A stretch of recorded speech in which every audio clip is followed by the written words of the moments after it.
জয় শ্রী রাধে, জয় জগৎবন্ধু হরি, দ্বারকাধীশ ভগবানের জয় হোক। আপনারা গত ব্লগে দ্বারকার দর্শনের লাস্ট পার্টের প্রথম অংশ দেখেছেন। আজ দেখবেন শেষ অংশ, মানে শেষ দিনের দর্শন। শেষ দিন একটা দিন বাকি ছিল, শুধু দ্বারকাধীশ দর্শনের জন্য আমরা রেখেছিলাম। সেই দিন আমরা সকালে ভোরে উঠে গেছি, উঠে দ্বারকাধীশ মন্দিরে পৌঁছালাম। ভাবলাম ভিড় একটু কম হবে, কিন্তু গিয়ে দেখলাম প্রচুর ভিড়। বিভিন্ন প্রান্ত থেকে সকলে এসেছে দ্বারকাধীশের মঙ্গল আরতি দর্শন করতে। আমরাও পৌঁছে গেলাম দ্বারকা মন্দিরে। দর্শন করতে দাঁড়িয়েছিলাম 4:30টার লাইনে। ভিতরে প্রবেশ করতে করতে 5:30 6টা বেজে গেছে। যাই হোক, দ্বারকাধীশের মঙ্গলার দর্শন করলাম। কোনো রাজবেশ নেই, শুধু একটা সাদা রঙের পোশাক পরে আমার দ্বারকাধীশ দাঁড়িয়ে আছেন। অপূর্ব দর্শন ভগবান শ্রীকৃষ্ণের। এইটি হলো মন্দির। মন্দিরে বলা হয় মন্দিরটি দর্শন করলে সপ্ত দেবালয় দর্শনের পুণ্য হয়। দ্বারকাধীশ দর্শন করার পর এইটি হলো সুদামা সেতু। এই সেতুটি এখন বন্ধ আছে। এই সেতুটির উপর দিয়ে গাড়ি বা কেউ যাতায়াত করে না, কিন্তু মন্দিরের এই পাশ থেকে সুদামা সেতুটি দেখতে বেশ সুন্দর লাগছিল। এইটি হলো দ্বারকাধীশ মন্দির দর্শনের পর আমরা এই যে বাজারটি, অদ্ভুত ব্যাপার, বাজার ভোরবেলা খুলে যায়। সকল বাজার এখানে ভোরবেলা সব দোকান খুলে গেছে। আর পুরো দ্বারকা মন্দিরে চারপাশে আপনারা কখনো কোথাও কোনো গোমাতা দেখতে পাবেন না, সব দেখতে পাবেন নন্দী মহারাজ, মানে সব ষাঁড়। সব শিবের নন্দীজি মহারাজ রয়েছেন আশেপাশে। এইটি হলো সুদামা সেতু। আমরা দ্বারকাধীশ দর্শন করার পর সুদামা সেতুর এই সকালবেলার মুহূর্তটি আসলাম। সেতুটি গোমতী নদীর তীরে অবস্থিত। আমরা দর্শন করার পর গোমতীতে স্নান করব, স্নান করে তবেই আমরা ঘরে ফিরব। আজ আমাদের দ্বারকায় শেষ দিন, তাই গোমতী নদীতে স্নান করতে আসলাম। স্নান করার পর আমরা গোমতী ঘাট থেকে দ্বারকা মন্দির দেখাচ্ছি। গোমতী নদীতে স্নান করার পর আমরা যথারীতি ঘরে পৌঁছে গেলাম। সকালবেলার সময়, আজ শেষ দিন, সমুদ্রের সঙ্গে আমাদের শেষ মুহূর্ত। সমুদ্রকে ভালোভাবে দেখব। আজ আমাদের শেষ দিন এ দ্বারকায়। 3 দিনের জন্য আমরা দ্বারকায় এসেছিলাম। প্রথম দিন দ্বারকা মন্দির দর্শন হলো, প্রথম রাত কেটে গেল। দ্বিতীয় দিন আমরা নাগেশ্বর ও আশেপাশে ভেট দ্বারকা এসব স্থানে গেলাম। আর তৃতীয় দিন মানে শেষ দিন আজকে গোমতীতে স্নান করলাম, ভোরবেলায় দ্বারকাধীশের দর্শন করলাম। আর আশেপাশে, এই দ্বারকার আশেপাশেই আমরা থাকব। বেশ আনন্দ মতো ঘুরেছি। দ্বারকায় খুব ভালো লেগেছে। যেটুকু সময় আমরা ছিলাম, শুধু ভগবান শ্রীকৃষ্ণের বিভিন্ন ভাবের, বিভিন্ন রূপের দর্শন আমরা করার চেষ্টা করেছি।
আজ আমরা দুপুরে যেখানে আমরা গায়ত্রী শক্তিপীঠে আছি সেই স্থানে প্রসাদ পাওয়ার চেষ্টা করছি।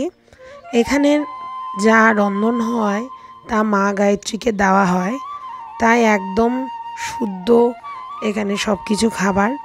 আমি, মামু, মামি, মা, মাসি সকলে এখানে এসেছি।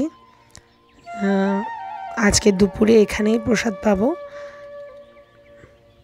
আর বেশি দূরে যাওয়ার চেষ্টা করব না, এখানেই আমরা খাবো।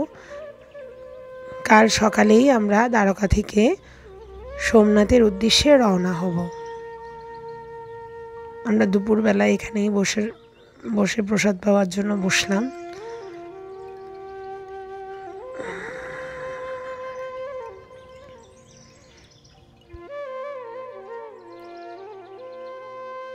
খাবারের মধ্যে ছিল অন্ন, ডাল, একটা পনিরের রসা, রুটি, সালাদ ও লাস্টে ছিল ছাঁচ। এখানে ওরা সবাই ছাঁচ তো খাবেই। ডালটা ছিল তরকার ডাল। এইটি হলো পঞ্চপাণ্ডবের কুয়া। এখানে পঞ্চপাণ্ডব কেন কুয়া করেছে আর এটি কিভাবে আসতে হয় সে সম্বন্ধে আমি বলছি। এই স্থানে আসতে হয় গোমতী নদীর উপর দিয়ে হেঁটে। অদ্ভুত না? গোমতী নদী বিকেলবেলা মানে সন্ধ্যার দিকে যখন চর পড়ে যায়, একেবারে এমন হয়ে যায় সেই স্থান দিয়ে অনায়াসে গোমতী নদীর উপর দিয়ে হেঁটে এইখানে আসা যায়। পঞ্চপাণ্ডব কুয়া করেছে এই জন্য, পুরো দুর্বাসা মুনির অভিশাপে পুরো দ্বারকায় কোথায় মিষ্টি জল পাওয়া যায় না, তাই পঞ্চপাণ্ডব এখানে কুয়া করেছে। এখানে মিষ্টি জল আছে। প্রত্যেকটা স্থানে যদি নোনা জল থাকে, এই পঞ্চপাণ্ডবের কুয়ার মধ্যে মিষ্টি জল পাওয়া যায়। কি অদ্ভুত! পঞ্চপাণ্ডব যখন বনবাসে ছিল 14 বছর, এইখানে ওরা কুয়া করেছিল। সেই কুয়ায় মিষ্টি জল আজও পাওয়া যায়। তাই এই স্থানে পঞ্চপাণ্ডবের কুয়া দর্শন করতে ভক্তরা এখানে আসে। এইটি যেতে হলে গোমতী নদীর উপর দিয়ে আসতে হয়। গোমতী নদীর উপর দিয়ে এত সহজে আসা যায়, জলটি একেবারেই শুকিয়ে যায়। ভাটা যখন হয় ওখানে জলই থাকে না, অতি সহজে সকলে হেঁটে আসা যায়। আপনাদের দেখাবো কি করে ভক্তরা আসছে। আপনারা দর্শন করতে থাকুন। এই কুয়ার চারপাশে বিভিন্ন মন্দির, বিভিন্ন অশ্বত্থ গাছ রয়েছে, এগুলি দর্শন করতে থাকুন।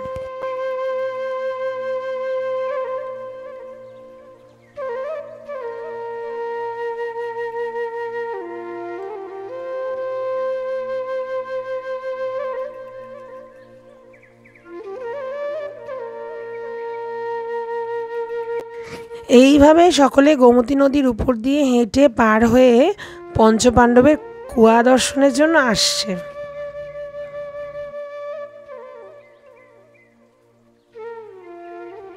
এইবার দর্শন করছেন দ্বারকার চারপাশে যেসব দোকান রয়েছে সেসবের দর্শন হচ্ছে। খুব ভিড় দ্বারকা নগরী, দ্বারকা মন্দির। কারণ ভিড় হওয়ার কারণ আছে, সময়টি ছিল দীপাবলি। দীপাবলির সময় তো সকলেই আসবে, সকলে তো ভিড় হবেই। আর দেখুন দ্বারকা মন্দিরের উপরে লেজার লাইটের শো হচ্ছে, এত সুন্দর। দেখুন লাইটের যে শোটা এত সুন্দর লাগছে, অপূর্ব। বিভিন্ন সময় বিভিন্ন রং হচ্ছে, কখনো গোলাপি, কখনো হলুদ, কখনো সবুজ। দ্বারকা মন্দির এইভাবে লাল, এখানে এখন লাল হচ্ছে।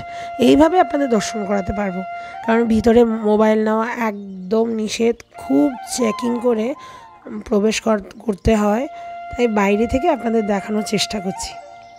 দেখুন কি সুন্দর নীল, লাল, হলুদ, বেগুনি, সবুজ, বিভিন্ন রঙের, অপূর্ব সুন্দর। আমার দ্বারকা মন্দিরের এই রূপ দেখে আমার মনে পড়ে গেল মথুরা বৃন্দাবনের প্রেম মন্দিরের কথা। আপনারা নিশ্চয় প্রেম মন্দির গেছেন, সেখানেও এইরকম বিভিন্ন সময় বিভিন্ন রঙের মন্দির দর্শন হয়।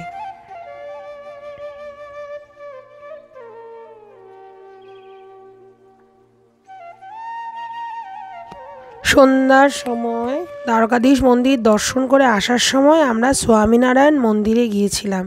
এটা হলো দ্বারকার স্বামীনারায়ণ মন্দির। মন্দিরটি তখন বন্ধ ছিল, মানে আরতি শুরু হবে সেই প্রস্তুতি চলছে। আমরা মন্দিরের ভিতরে প্রবেশ করছি। এত সুন্দর মন্দিরের কারুকাজ।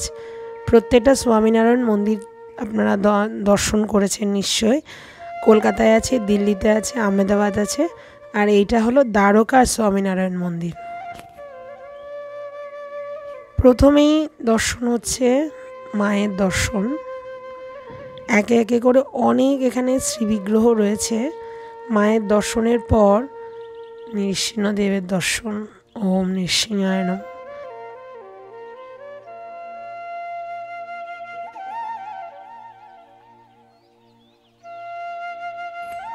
তারপর শ্রীনাথজির দর্শন। খুব সুন্দর শ্রীনাথজির শ্রীবিগ্রহটি দর্শন করুন। শ্রীনাথজির ভক্ত বেশিরভাগই গুজরাটি হয়। আমরা শ্রীনাথজি মন্দিরটি রাজস্থানে হলেও ভক্ত সংখ্যা সকলেই গুজরাটের। ছোট গুজরাট মনে হবে শ্রীনাথজি যেখানে আছে সেই স্থানটিকে। বিঠ্ঠল ভগবান, অপূর্ব সুন্দর বিঠ্ঠলনাথজির দর্শন। জয় হরি বিঠ্ঠলা। বিঠ্ঠলনাথজির দর্শনের পর পাশেই রয়েছেন রাধা গোবিন্দ। অপূর্ব সুন্দর শ্রী বিগ্রহ দর্শন করছেন। এখানে রাম সীতা। মুকুটটি বেশ সুন্দর, অন্যরকম লাগছিল মুকুটটি দেখে প্রভু রামচন্দ্রের। এরপর এই দেখুন কৌতূহলগুলো এত সুন্দর, মনে হচ্ছিল এইটি শ্রী বিগ্রহ, কিন্তু এইটি পদ্মা বিগ্রহ নয়। পদ্মাটি পড়া ছিল, পদ্মা তুললেই আমরা বিগ্রহ দেখতে পাবো, কিন্তু পদ্মার বাইরে এটা নরনারায়ণের শ্রী বিগ্রহ। বিশ্বকর্মা ঠাকুরের ছবি। আমরা শ্রী বিগ্রহ দেখছি, তিরুপতি নারায়ণ।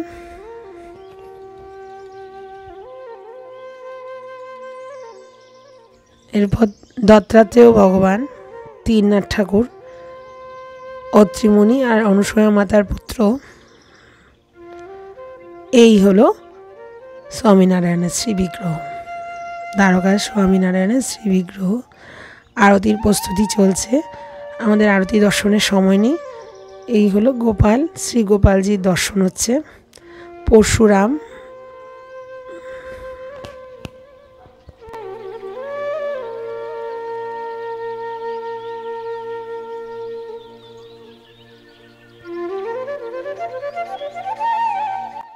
নারায়ণ ভগবানের শ্রী বিগ্রহ।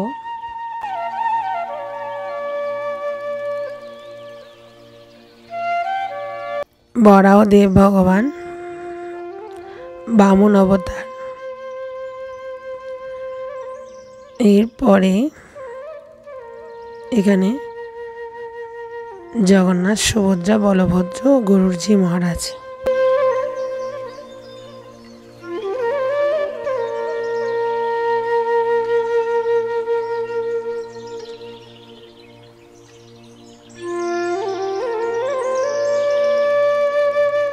দর্শন করে আমরা ঘরে ফিরে এসেছি। আমাদের ঘর থেকে সমুদ্র দেখা যায়, আর দেখে মনে হচ্ছে সমুদ্রের ওই পার দেখতে পাচ্ছি। এটা ঠিক নয়, সমুদ্রের মধ্যে নৌকা আছে, নৌকার মধ্যে প্রদীপ জ্বলছে। আর এখানে দীপাবলি 3 দিন যে আছি আমরা দ্বারকায়, 3 দিন দীপাবলি পালন করেছে ভক্তরা। এত সুন্দর আর এত বাজির আওয়াজ, কি বলবো, কি পরিমাণ শব্দবাজি এখানে ফাটছে আমি বলতে পারবো না। এইটি হলো ভোরবেলার দর্শন আপনারা করছেন। ভোরবেলা আমরা উঠে গেছি, আজ আমরা চলে যাব দ্বারকা থেকে। তাই দ্বারকার শেষ সমুদ্র দর্শন আমরা করছি। সকলে আমরা কিছু মুহূর্ত সমুদ্রের সঙ্গে কাটাচ্ছি। সঙ্গে চাও হবে, গরম গরম চা। স্নান করে তৈরি হয়ে গেছি যাওয়ার জন্য। তার ফলে দ্বারকাধীশের অশেষ কৃপায় আমরা দ্বারকা ধামে আসতে পেরেছি এবং ঠাকুরজিকে এত সুন্দরভাবে দর্শন করেছি এবং আমাদের মানে মন ভরে গেছে। আমরা সবাই গোমতী নদীতে ভেট দ্বারকা, রুক্মিণী দেবী মন্দির, ভটকেশ্বর মহাদেবের মন্দির সুদর্শন সেতু সব ভ্রমণ করে সুন্দরভাবে আমাদের যাত্রা আজকে শেষ করতে যাচ্ছি। আমাদের যে রিসোর্টটা পেয়েছিলাম একদম সি বিচের পাশে, যা যা কল্পনাতীত, আমরা কোনদিন ভাবতে পারিনি এত সুন্দর রিসোর্টে আমরা সমুদ্র তীরে থাকতে পারবো। এত সুন্দর ভিউ, মানে কল্পনাতীত। দ্বারকাধীশের কৃপায় আমাদের থাকার জায়গাটা যেন সুন্দর করে দিয়েছে দ্বারকাধীশ, তার কাছে আমাদের শতকোটি প্রণাম। আর উনি যে আমাদের দর্শন দিয়েছে সেটার জন্য ওনার যে শতকোটি প্রণাম, যে কৃপা করেছে আমাদেরকে। এতক্ষণ আমার মামার মুখে দ্বারকা দর্শনের অভিজ্ঞতা শুনলেন। সময়টি ভোরবেলা ছিল, সূর্য উঠেছে মাত্র। আমরা প্রস্তুত হচ্ছি দ্বারকা নগরী ছাড়ার জন্য। দ্বারকা থেকে পোর্টবন্দর হয়ে আমরা যাব সোমনাথের পথে। পোর্টবন্দরে রয়েছে সুদামা শাখার বাড়ি, সুদামা শাখার বাড়িও দেখব। ভোরবেলা আমাদের গরম গরম চায়ের সঙ্গে সমুদ্র দর্শনের অভিজ্ঞতা, আনন্দ, আবার দ্বারকা ছেড়ে যাওয়ার দুঃখ দুই সঙ্গে ছিল। আবার সোমনাথ দর্শনের আনন্দ দুঃখ সবটুকু নিয়ে এই সময়টি। আমাদের দ্বারকাধীশ ভগবানের চরণে অনেক অনেক প্রণাম, এত সুন্দর দর্শন দেওয়ার জন্য, এত সুন্দর জায়গায় আমাদেরকে স্থান দেওয়ার জন্য। কত দেখব সমুদ্র, দেখেও যেন তৃষ্ণা মেটে না। ইচ্ছে করছে যদি একটুখানি একটা ছোট্ট একটা পকেট হতো, যে পকেটে আমি পুরো দ্বারকা এবং সমুদ্রকে সঙ্গে নিয়ে চলে যেতাম। সেইটুকু তো সম্ভব নয়, তাই অনেকটুকু আনন্দ, অনেকটুকু ভালোবাসা শ্রী দ্বারকাধীশের জন্য ও সমুদ্রের জন্য রেখে গেলাম। শ্রী দ্বারকাধীশ ভগবান অনেক অনেক কৃপা করেছে। আমরা ভেট দ্বারিকা দর্শন করলাম, দ্বারকাধীশ দর্শন করলাম, আরতি দর্শন করলাম, নাগেশ্বরের মহাদেবের অভিষেক করলাম, গোপী তালাব দর্শন হলো, গোপীরা যেখানে দেহ ত্যাগ করেছে দর্শন হলো। যেটুকু দর্শন করেছি আর যে স্থানে ছিলাম সম্পূর্ণরূপে দ্বারকাধীশ ভগবানের কৃপা ছাড়া এতটা পথ পার হয়ে কলকাতা থেকে দ্বারকা আসা অসম্ভব, আর সমুদ্রের তটে এত সুন্দর জায়গায় থাকা অসম্ভব। এই জন্য দ্বারকাধীশকে অনেক অনেক ধন্যবাদ। অনেক অনেক কৃপা শক্তি না থাকলে এরকম সম্ভব না।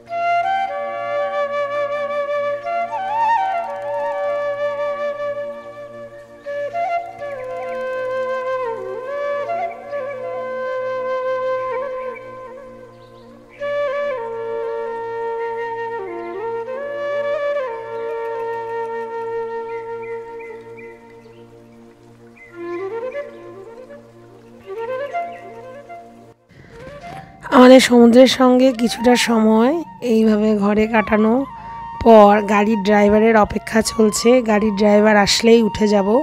ব্যাগ ট্যাগ গুছানো একদম হয়ে গেছে, গাড়িতে তোলার অপেক্ষায়। এক্ষুনি আমাদের ঘরটি ছেড়ে দেব। ঘরটি চেক আউট করে আমরা নিচে চলে যাব। গাড়ির ড্রাইভার কিছুক্ষণের মধ্যে চলে আসবে, সেই গাড়ির অপেক্ষায় রয়েছি।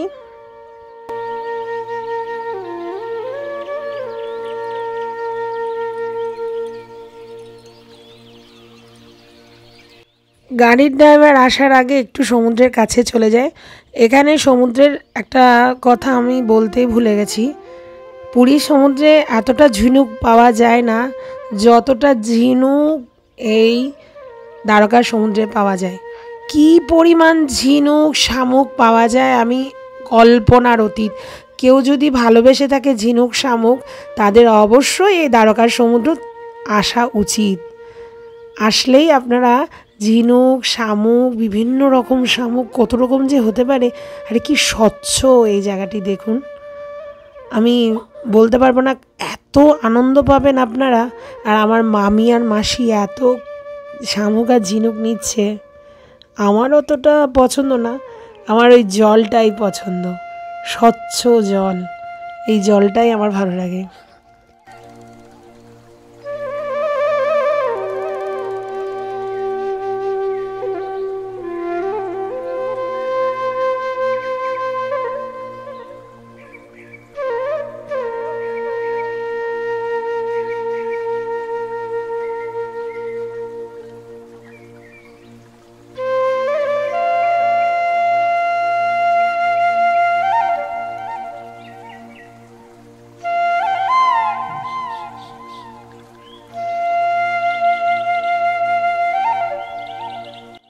আমাদের দেখে মাও জলে নামার জন্য ঠিক চলে এসছে। সমুদ্রের এমন একটি আকর্ষণ হয়, না এসে কেউই পারে না। পুরীর সমুদ্র অনেক ঢেউ হয়, এত সুন্দর হয়, কিন্তু দ্বারকার সমুদ্র অন্যরকম সুন্দর, একেবারে নীল। এই নীল সমুদ্রের কাছে না এসে থাকা যাবেই না। আর এতদিনে আমরা আসতে পারিনি, দ্বারকা দর্শন নিয়ে এত ব্যস্ত ছিলাম, শেষ সময়ে এসে মনটা ভরছে না।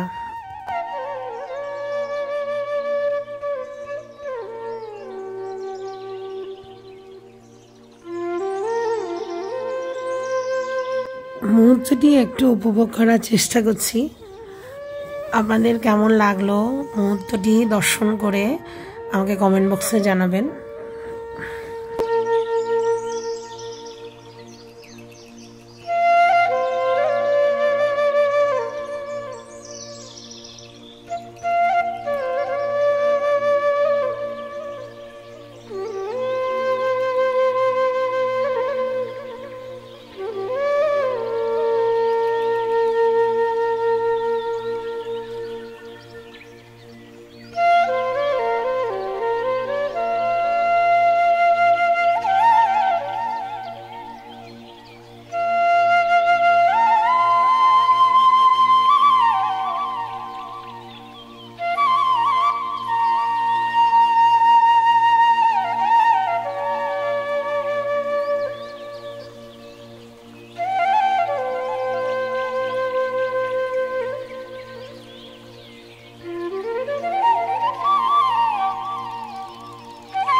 আমাদের যাওয়ার সময় হয়ে গেছে, তাই গায়ত্রী শক্তিপীঠ আমরা এখনই ত্যাগ করে চলে যাব।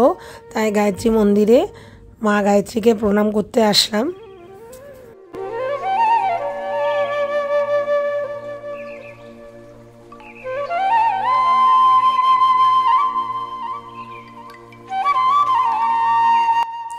মাসির খুব ইচ্ছা ছিল শিবকে পুজো করবে, তাই এখানে পাশেই দেবাদিদেব মহাদেবকে দর্শন হলো। তাই দেবাদিদেব মহাদেবকে দর্শন করতে আমরা চলে গেলাম।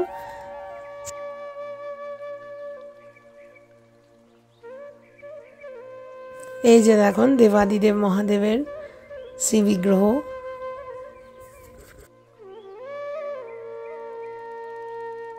বাইরে বেরোতেই গোমাতাদের দর্শন হলো। বৃন্দাবনে গোমাতা তো দর্শন করেই থাকি।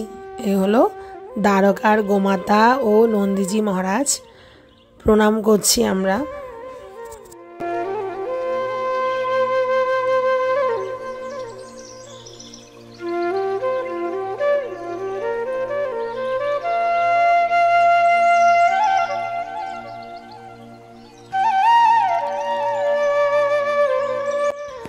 অপূর্ব সুন্দর এই ঢেউ, অনেকক্ষণ বাদে এই ঢেউ দেখলাম। দ্বারকায় এসেছি পর্যন্ত ঢেউ তেমন দেখা হয়নি, কারণ সমুদ্রের ঢেউ সংখ্যা এত কম ছিল। পুরীধামের মতো ঢেউ তো এখানে হয় না, তাই নীল সমুদ্রের মধ্যে সাদা ঢেউটি বেশ সুন্দর লাগছে, মনে হচ্ছে নীল জল তীরে এসে লাগলো।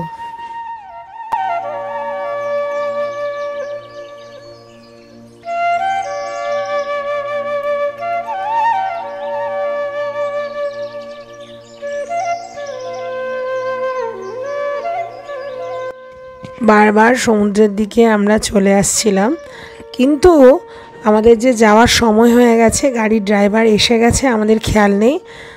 আর মামির ফোনটা বেজে উঠলো, মামা ডাকছে, এখন যেতে হবে। দ্বারকাধীশ ভগবানকে অনেক ধন্যবাদ, এত সুন্দর একটা মুহূর্ত, 3টা দিন আমরা দ্বারকাতে কাটালাম। আমরা এখন সোমনাথ যাব। আমাদের যেতে হবে সোমনাথ পোর্ট বন্দর হয়ে সোমনাথ। পোর্ট বন্দরে কি আছে? পোর্ট বন্দরে আছে কৃষ্ণভক্ত সুদামার গৃহ। সেই সুদামার গৃহ দর্শন করে আমরা সোমনাথের দিকে যাব। গাড়ির ড্রাইভার এসে গেছে, আমাদেরকে এখন যেতে হবে। এখন ব্লগ এখানে শেষ হচ্ছে। আপনাদের অনেক ধন্যবাদ আমার সঙ্গে থাকার জন্য। আমার চ্যানেলটা সাবস্ক্রাইব করুন। পরের দিন আমি সোমনাথ দর্শন নিয়ে আবার আসছি। সোমনাথ দেখব, সোমনাথ মহাদেবের দর্শনের সঙ্গে সঙ্গে আশেপাশে কী দর্শন নিয়ে আবার আসছি। তাই সেসব দেখার জন্য আমার চ্যানেলটা সাবস্ক্রাইব করুন। অনেক অনেক ভালো থাকুন, সুস্থ থাকুন। সকলকে অনেক ধন্যবাদ। আজ এখানেই দ্বারকাকে রেখে আমাদের চলে যেতে হবে। জয় শ্রী রাধে, জয় জগৎবন্ধু হরি, জয় দ্বারকাধীশ ভগবান, তোমার জয় হোক। জয় শ্রী গুরুদেব।